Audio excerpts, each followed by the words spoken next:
Та бүхэндээ шинэ өглөөний мэндийг хүргэе. Хамтдаа эзний үгнээс хуваалцаж байгаадаа туйлыг баяртай байна. Эзнэдээ хамт үгийг хуваалцахаас өмнө хамтдаа залбирцгаая. Тэнгэрлэг эзэн минь энэ цаг мөчийг өгж байгаад баярлалаа. Энэ цаг мөчөөр дамжуул та бас биднэрт үнэхээр гайхалтай ивэлийг өгөөрэй. Тэгэд хүн нэг бүр таны үгнээс судалж таны үгийг амьдралдаа хэрэгжүүлдэг байх туслаарай гэж таны хүүгийн нэрээр хүн залбирлаа. Амен. За бүгдээрээ Библийг нэгээд нэгэн ишлэлийг уншийе. Матай 6:14 дээр хэрэг та нар хүмүүсийн алдааг уучлвал Тэнгэр дэх эцэг чинь та нарыг уучлана гэж. Тэгэхээр өнөөдрийн 9 дэх өдрийн сэдэв бол уучлалын тухай бүгдээрээ хамтдаа судалнаа.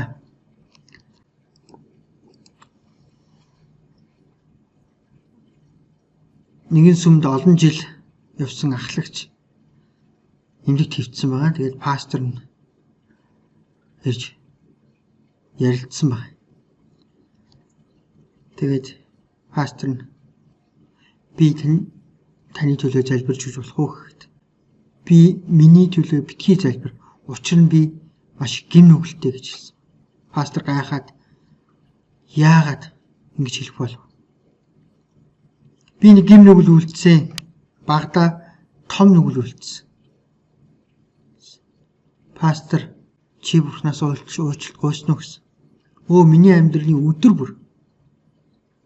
Гэхдээ тэр намайг хизээж уучлахгүй байх гэсэн.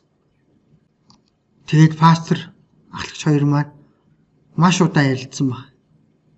Ярилцаад амар амгалан баяр хөөргийг мэдэрсэн. Тэгвэл яагаад энэ хоёр маань юуны тухай ярилцсныг үргэлжлүүлэн бүгдээрээ судалцгаая. 1-р Иохан номын 1:9-дэр бид нүглээ улаавал итгэмжид зөвхт тэрээр нүглийг минь уужиж бүхий л зөв бусаас биднийг хамгаал. Эхлээд бид нь эзэн дээр очиод гин нүгэлтэй гэдгийг хүлээн зөвшөөрөх үед тэрээр биднийг уучлал. Дараа нь бузар муугаас биднийг цэвэрлэн гэж. Тэгээд өршөөн гэж. Бурхны өршөөл гэдэг бол итгэлээр хийгддэг.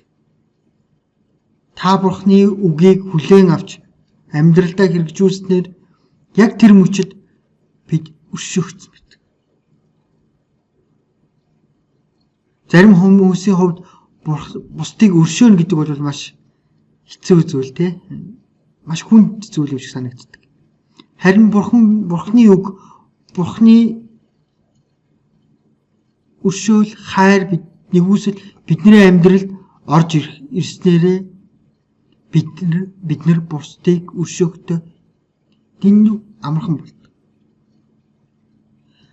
Яг Бурхны хайр, өршөөл бидний амьдралд орж ирэх үед аль хэзээ Бурхан биднийг хайрлан бусдыг өршөөх төр зүрх сэтгэлийг бидний амьдралд суулгацсан. Тэгээд Иохан номын 1:9-ийг тэр хамтдаа уншиж байгаа. Дараа өдөр нь Иохан өөр нь ирж яваа Есүсийг хараад ертөнцийн нүглийг үрж Бурхны хургийг харах түнгэжсэн. Яагаад ингэ хэлж вэ? Есүсийг хараад юу гэж хэлсэн бэ? Есүс одоогоор 2000 жилийн тэртээ бидний бүх гим нүглийг төлсөн. Өөрийн тусаар. Иохан Есүсийг хараад ертөнцийн нүглийг хийж үүргэж гисэн. Тэгэд Бурхны хураг гэсэн. Түүний нэгүсэл баялагын дагуу түүний дотор цусаар зол гим нүглийг маань төлөв уучлал бидэнд байдаг гэж. Есүсээр дамжуул биднийг уучлсан. Бидний гим нүглийг аль хэзээ уучлсан. Сударт Авраам Бурханд итгэсэн. Энэ нь түүнийг зөвд тооцуулсан гэж. Бурханд итгэх тэр цаг мөчид бид нэр зөв гэж бидний бүх гмийг уучлалт. Итгэлээр дамжуулж бид нэр зөв тооцолдог.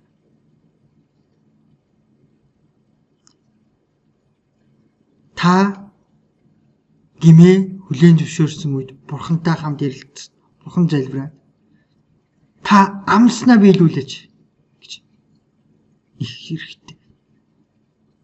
Бид Бурхантай хамт алхаснараа бүхий л гайхалтай хайр ивэл бидэнд ирдэг. Тэгээд бидний амьдрал зөв шударгаар амьдрах амьдралыг бидэнд бий болгож эхэлж байна. Зөв шудраг хүн итгэлээр амьдрна гэж бичигдсэнтэй адил Бурханы хүртээх зөв байдал сайн мэдээний дотор итгэлээс итгэлд илчлэгдсэн гэж. Илчлэгдсэн гэж. Зөв шудраг хүн итгэлээр амьдрдаг.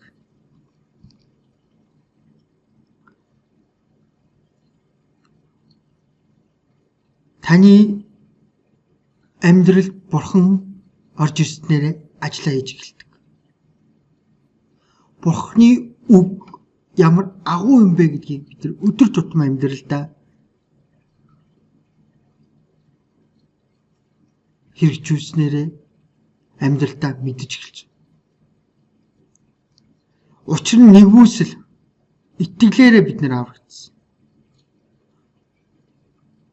Энэ нэгүсэл итгэл бол бидний амьдралд орж ирснээр Бурхан биднэрт гайхалтай бэлгүүдийг өгсөн байна.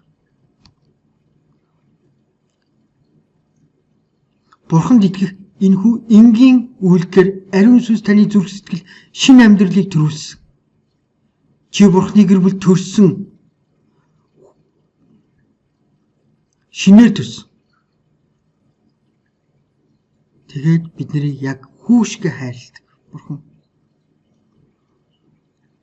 Өшөө зөвхт байдал аврал тэдгэрийг бүгд итгэлийн бэлэг болгон биднэрт хүлээж өгч байна.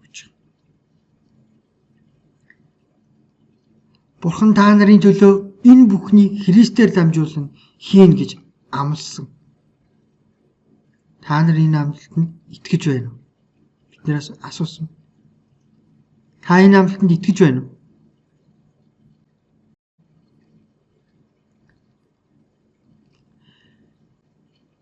Бидний эргэн тойронд байгаа байгаль, далай, ургамал, ан амьтан, шувууд эдгээрээс бид нар Бурханы амлалтыг мэдэрч байна. Ямар гайхалтай зүйл. Биднэрт ямар их хайртай юм бэ, тий? Ургамлаас, уснаас, далай тэнгисээс тэр удаа бидний бие махбодыг хүртэл өвчин тусахад Бурхан хайртай учраас буцаагаад идгээх тэр гайхалтай эсүүдийг хүртэл бүтээж өгсөн байна.